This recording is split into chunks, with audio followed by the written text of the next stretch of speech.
Hello everyone. If this dress doesn't put a smile to your face, then no sewing project will. We've done a Spanish inspired version of the teen Vivienne dress here with a bubble hem. This dress is not a beginner dress and it's just a quick run through to give you the sequins and also explain some things to you. I've used an embroidered organza here for the skirt and the top is a red silk Dupion.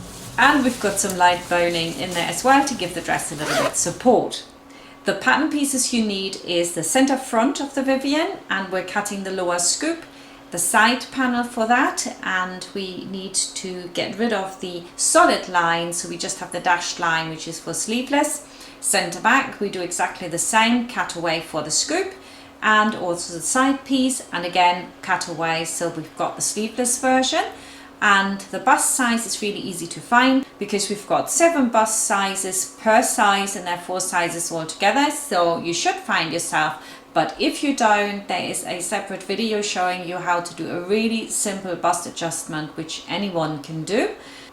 I'm doing the flat-waisted circle skirt for this, and you can cut it off where it says regular length, but I actually would cut it a little bit longer. You can see it on the model, it does come out very short because it rises up. So we cut it in our embroidered organza, once on the fold for the front and then 2 pieces for the back. Once you've done that, put it back on your pattern piece and then fold up about 5 to 6 centimeters because we want the lining to be shorter and then to hold it all in place. So I snipped roughly where I want that to be, and then I fold over my pattern piece and I will mark that distance and then cut it off. So I have got now my pattern piece for the lining, and to be honest, if you're going to make more than one of these, I will just print the skirt off a few times and or copy it out and then, you know, kind of have all these pattern pieces as separate. For the lining we want to have the selvages on either side and then fold over selvage on selvage. Then you fold the whole lot over again, so we actually have 4 selvages on top of each other. And then we don't need the seam allowance because we're cutting the complete circle, but for the center back we need that extra 1/4 centimeter, and then we have a whole circle which we cut open for the center back in one place, preferably where you have a straight grain. You want to put the outer fabric together now, and one thing that I noticed later on was that to give the skirt the bounce it needs, I should have totally mounted this skirt on another bit of satin and then used another circle for the lining, and I didn't do that because I didn't envisage it. So that's really something that I would advise you to do. It will be much easier to work with. And here I could have watched out better and actually left the flower out. So lots of little things you learn while you're making a dress. Now I'm going to put my circle of the outer on the circle of the inner. If I had mounted it on another piece of satin, we would put the right sides facing each other. If you have a fabric that's not so see-through and you're working with the 2 layers like I am here, then it would be the matte side facing up and facing the right side of that beautiful embroidered lace fabric I've got here.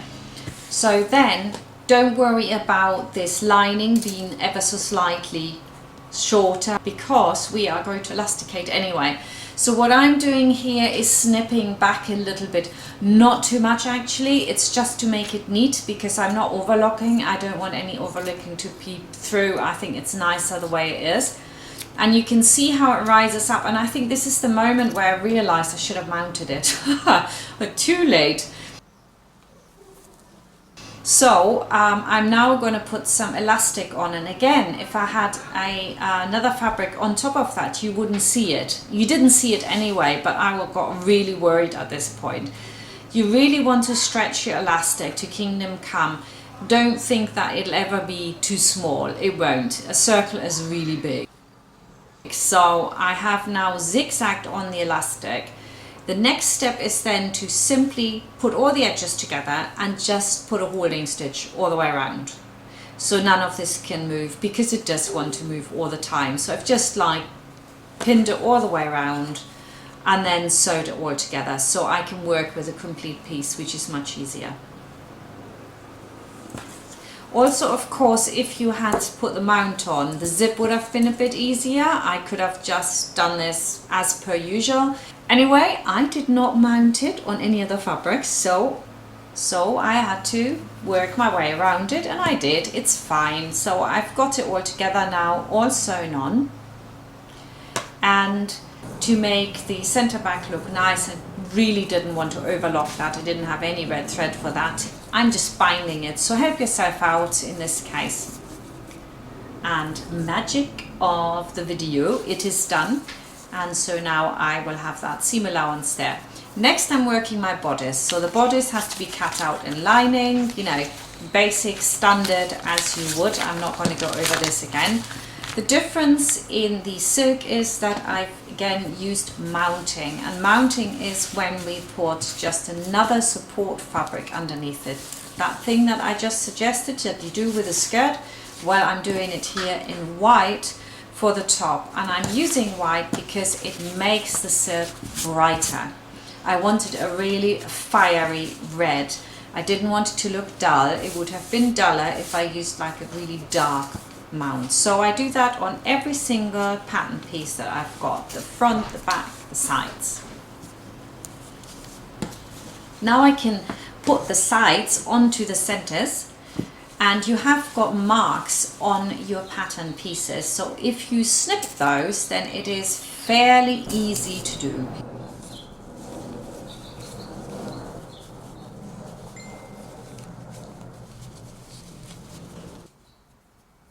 Do the same on the back, of course, and then with all these pieces pinned, I can go on over to my sewing machine and I sew them all together. Sewing all this together in the lining as well, you can see that in some detail in the gold dress, which is also part of this Teen Vivienne series. Here I'm just going to show you something about the ironing. It's all sewn on, because with silk it's really important that you watch out certain steps, like for example, you want to press your seam allowance flat absolutely before you iron it over. That will make it lie so much better. I'm ironing towards the center back here, and I'm also snipping it. And that will guarantee that my fabric lies like really nice and smooth. And I've also layered it so that it's not so thick. Now I'm going to iron the front. I don't want to iron this to one side. I could, but it is thick, so I've decided to iron these apart. Every time you iron with steam on silk and you don't have a suction board on your iron, it can go horribly wrong. It can leave like little indents. In fact, I have left some on here so that you get to see this. I always iron with a lot of steam. As some of you may know, I come from industrial production, so I'm really used to using a lot of steam and heat and a suction board, which I don't have, and I just can't get out of my habits here. So use it dry, snip it so in the curve it can come round easier and it's nice and flat, and do small little bits when you iron so that you don't get those really unsightly pleats in it. Once you've ironed a crease into silk, it's very hard to get it back out, if you even can get it out. So once you made a mistake, it's going to be there to stay. So very carefully iron little by little. And you can see here I'm getting it out really well, but I am terribly careful. Once that's ironed, I'm going to put some Rigoline boning, which is covered with cotton, onto my lining. This is easiest when you iron it flat first, because it comes like really curly, so it's hard to handle. And what we're doing is at the end you push back that cotton and you cut off the plastic bone, and then just turn it in, and then you can pin it on. This is a very light boning method, and it goes here over the bust. If you were making this for a bridal gown or a more substantial gown, you would work differently, and I will produce a video on how to do your own wedding dress. That is really close to my heart to do that, because as some of you may know, I used to have a wedding dress shop and used to make wedding dresses, and that was so much fun. So I would love to show you how you can do this properly. I'm also using a charmeuse satin here, and I tell you what, that was a nightmare. It was so fluid. So make it easier for yourself by buying a satin that is much heavier weight than this. This I would never do again. It took me a long time to get this on and make it look decent. Even though I make this look not difficult, I tell you what, even I was struggling here. So get some thicker lining if you are doing it like this. In the back, I'm doing the same. I'm just going over that line. It doesn't even have to be like that round shape. I will say that for light boning, most dresses that you buy in the shop will not have a bone in the back. You can leave that. In fact, what they do is they don't even do the bust shape. They just do 3 or 4, sometimes even 5 straight bits which lie between the center front boning pieces. And here you can see I'm just putting in 2 because actually I ran out of this boning. I went to Joann's, I bought all they had left, and this is all I had. Next we're going to close the shoulder seams of this, and we do the same obviously on the lining, and iron your seams flat, iron it apart, and then do the lining as well. Goodness me, can you see it's see-through? Now grab yourself that beautiful stay tape you can get at Joann's, and that is going around the neckline. So we now have right sides facing, our lining on top of the actual silk, and it's going to be sewn all the way around with a stay tape, leaving 3 to 4 centimeters at the center back to put the zip in. You know that already, you've watched a few of these videos here, so you know how that works. Check that you haven't pulled anything, make sure everything is the right size before you start cutting back once you've sewn it on. Always check yourself every step. Cut back all your seam allowances nicely, and on this instance as well I would snip, because silk does not go anywhere, you know, it doesn't have any movement to it. This Dupion silk is really stiff. So the last thing you want is some tension in the underarm or around the neckline and be unsightly. If you want it to be totally flat, then you snip that. You could also do some understitching. Now I didn't do it here, quite simply because I can't actually remember why I didn't. I think I just had enough. The charmeuse really had driven me crazy. Now I'm just going to put a safety pin at the end, and then I'm just going to turn in my boning and the back there and pull it through the shoulder to the front, and then as ever you grab it. If you can't follow these steps now, it's the first video you've ever seen of mine, then just watch the other 2 in the series, which are really much longer and explain all these steps. This is just so you get an idea of how to do it. Now we're going to iron it, and here you can see what I was talking about earlier. It gives you this, oh no, not nice, these little indents. So if you get those with your ironing board, then do iron just dry. And here we're just going to have a quick look at what boning actually does. It just forces the seam out here, and you want to make sure that your boning is in quite tight there. And some people like to attach with a few stitches the boning to that bust shape. I didn't do that here for time reasons, but that's a good idea. Then we're going to close the side seam, and we're also going to iron that from the outside. And as you can see, I can't get rid of my steam. I love steaming, but it is dangerous on silk like that. I would dry iron the whole lot afterwards so that you get a nice smooth finish. And now we can pick up that skirt we've prepared, and we can pin it on and make sure that it's all nice and even. Then it's sewn on, and now we can put the zip in. And again, there's videos on that, you don't really need me to show you that again. And then we attach the lining to that.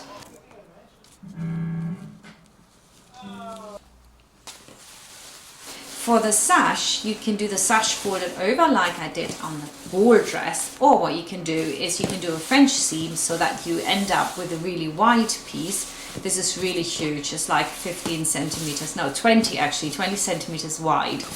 I did a French seam, and I'm also going to do a narrow rolled edge hem here to hold it all in. And again, that's in the sewing workshop, how you do a narrow rolled edge hem. And that way I can get this really fluffy big bow, which I love. And now I've got it all finished, I'm going to do the piece de la resistance, and that's those little cute little sleeves. And they need to just go around the arm there. So I've made them so they're slightly curved, so it is actually a pear, like that. I cut out all the flowers from my embroidery, and now I'm going to sew them together by hand, and that takes a good 2 hours. So don't think this is a quick job. And my first idea was to just mimic the satin stitch and just go over and over, and then I decided that no, that's actually not such a good idea, because my satin stitch, and even though I matched the color really well, it was still visible. So what I decided to do then was to just go in one place and come out another, and go into exactly that same place again, and then come out another, go exactly that place again, and come out at another, so that I'm creating an invisible stitch in there which holds this all together. And so I would suggest that you get yourself a nice cup of coffee and sit down in front of the telly or something. I think I watched some toshy movie, I don't know, Bridget Jones' Diary or something like that, because you really do lose the will to live otherwise. And 2 hours later, hey presto, it was all done, and I've got my pear, and I think it's really beautiful. I do enjoy when I'm done with it. Then I had to put it onto my tailor's dummy, and needed to find out how much do I actually need to go around the arm. So I rang up my friend Ella and I said, how big is your arm there? Can you give me the measurement? And she did, and I measured it because I'd already done it, and it was perfect. So that was a spot of luck, because I wouldn't have wanted to unpick anything. This was one of the dresses where things just didn't go as planned. And when I was finished with the dress, I also realized that I wasn't entirely happy with the skirt. It kind of separated the lining from the actual upper fabric, and that really looked like a nothing skirt, and I wanted it to be so bouncy and beautiful, and so that was really very, very disappointing to me. So I had to come up with a little solution to that. So what I did was I strategically sewed the outer part, the shell, to the lining, and actually the effect then I got was less of a bubble, which you can see inside, but more of a sort of really scrunchy hem, and I actually totally adore that finish now. And if you want to watch some more in-depth videos which also show sewing steps, that would be the gold party dress you can see here, or the 50s dress with the sleeves. Thank you very much for watching, and see you next time.